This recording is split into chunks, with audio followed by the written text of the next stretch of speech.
few weeks. I think sometimes what gets lost because you get on social media and you see, oh, okay, it's making it personal. Here we go. And there's so much energy that if you don't break down film and really watch them and you see how well coached they are, this team means business. You know, they are very, very well coached. They take things very serious.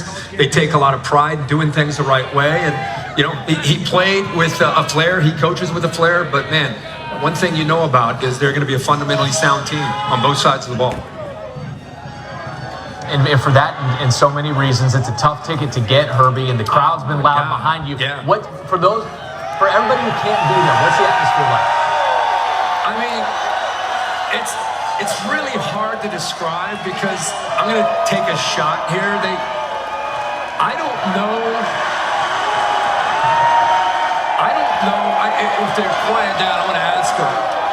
I don't know if they know that they had a football team here for the last 20 years, honestly.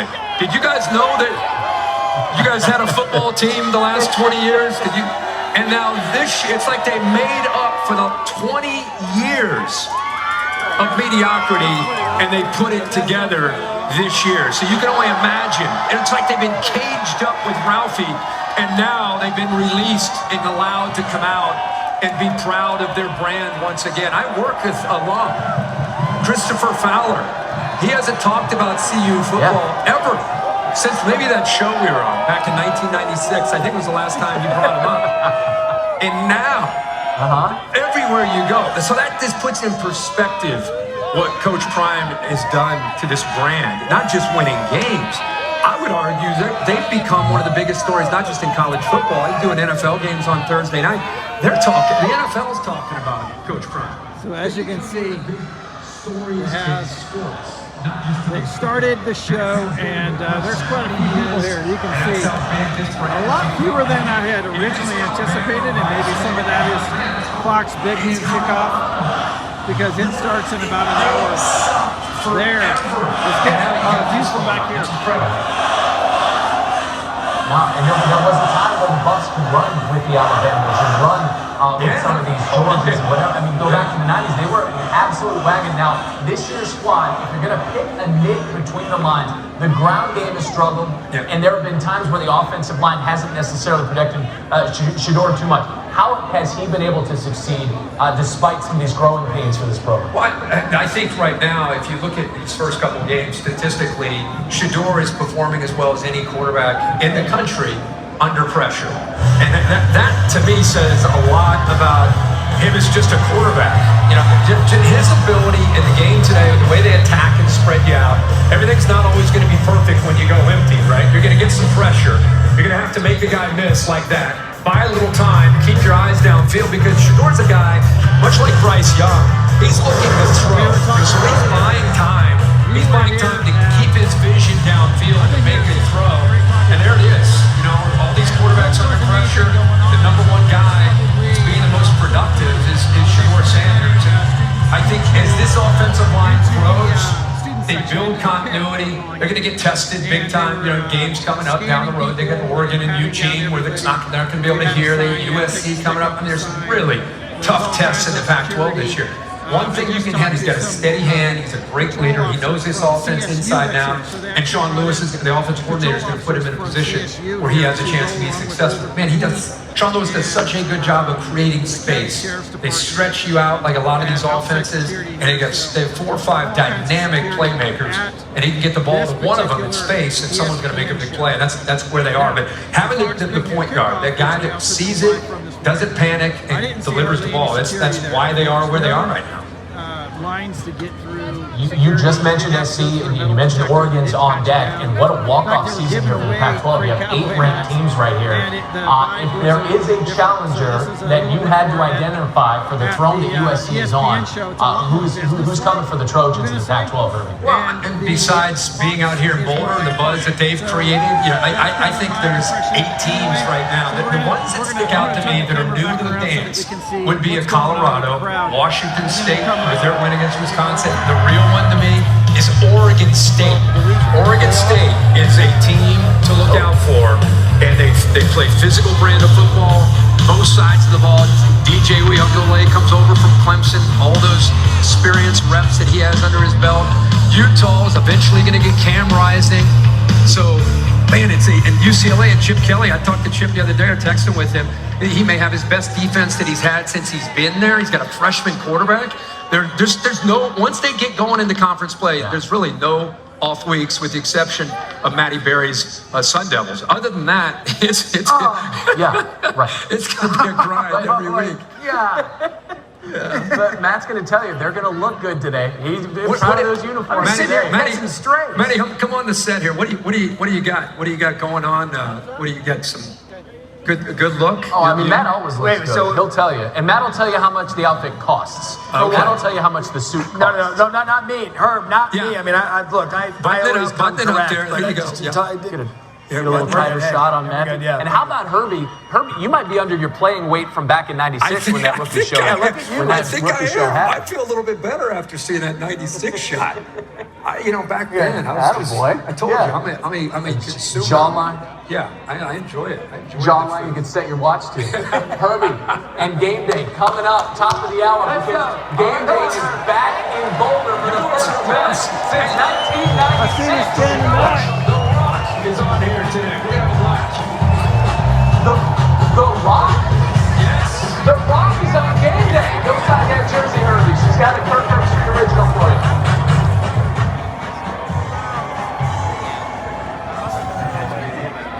Herbie, Herbie, Herbie, Herbie, Herbie, Herbie, Herbie. Make some noise for Kirk Herbstreit. He crushed that. Easy now, no need to go down. Rock that run, that's how we from. Easy now, no need to go down. All right, I'm going to get away from here while they have music going because that music is striking me pretty hard. We'll go get some, we'll get a view from the flat irons over here, guys, so you guys can see the flat irons. Colorado, you out there right now? Colorado, let me hear All right, we turn it around.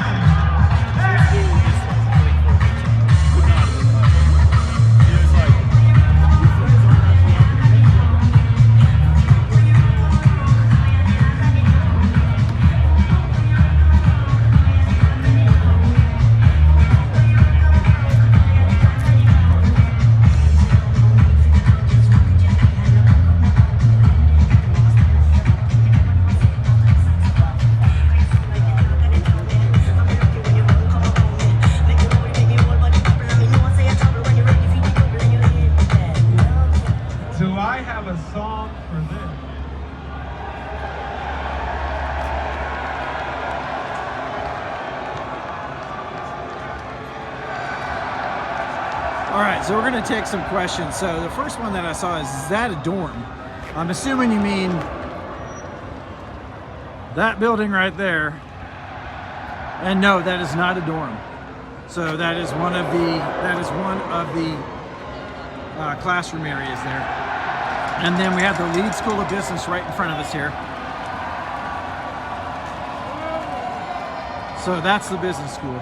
And this area that they're in right now for ESPN College Gameday, that right there, that's a big park right in front of the Leeds School of Business. And you'll usually see it full on Saturdays. They play rugby out here. They do lacrosse out here. They have lines kind of etched into, or they stripe lines in there so that they can play intramural sports there. And then just over here, just a little bit, there's another intramural sports area too. Right next to where the dorms are. The dorms are actually right over here. I'll show you where those are. Near the engineering school.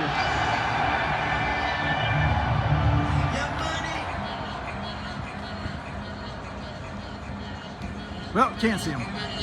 Forgot that they had three shirts.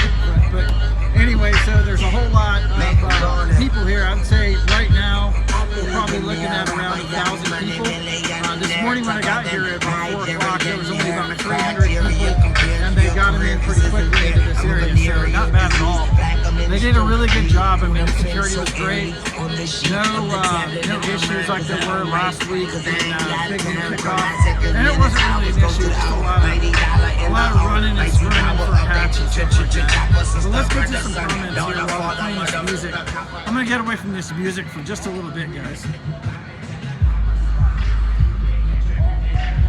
See if I can pull up some. There we go. All right, let's see. Really appreciate the viewpoint. It really gives a feeling that I'm there. Good. Calling for tuning in from England. A lot of people from out of the country on this live stream. Hey, from St. Louis, that's Brandon. M. Favors, yes, the dorms are apartment style. That's correct. Wow, I didn't realize it was literally on campus. Yeah, both of them. In fact, right now, right behind me is the ESPN show.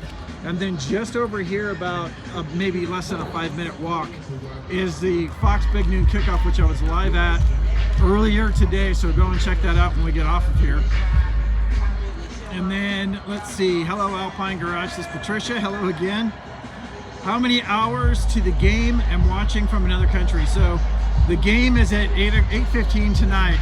So that's going to be right about 12 hours actually until the game starts, and I'll be here the entire time. Let's see, the energy is picking up. Yeah, this morning it was really I don't know, sparse.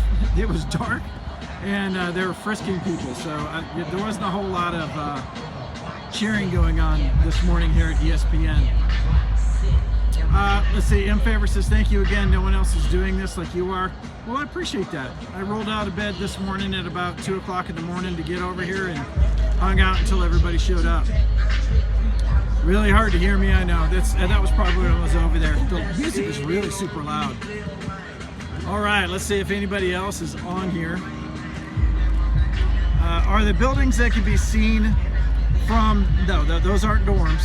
So you're on the main campus here. There aren't the dorms that were around. There aren't any dorms, or not. I should say not a lot of dorms right in this area. These are all classroom facilities and research facilities actually.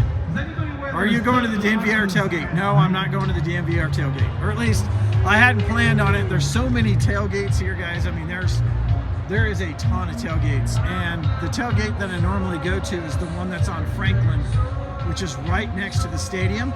And that's also where the Buff Walk is as well, so the players go through there. There's a lot, the celebrities that are here, which we don't normally see, they're going to be in that area as well. So I think I'm going to stick to this side of campus. Although if I do get a whim, I may actually run over there. I'm also going to hit the tailgates in the parking areas. And see, those are the real tailgates, as it were. So we're going to go visit that, and then over on Duane Field is the official tailgate of CU. So we'll head over there and see what that's like, and then we'll go from there. So it's going to be all day, guys. I'm going to be live streaming all day and shooting video. I brought all my camera gear. So I've got I've got 2 cameras.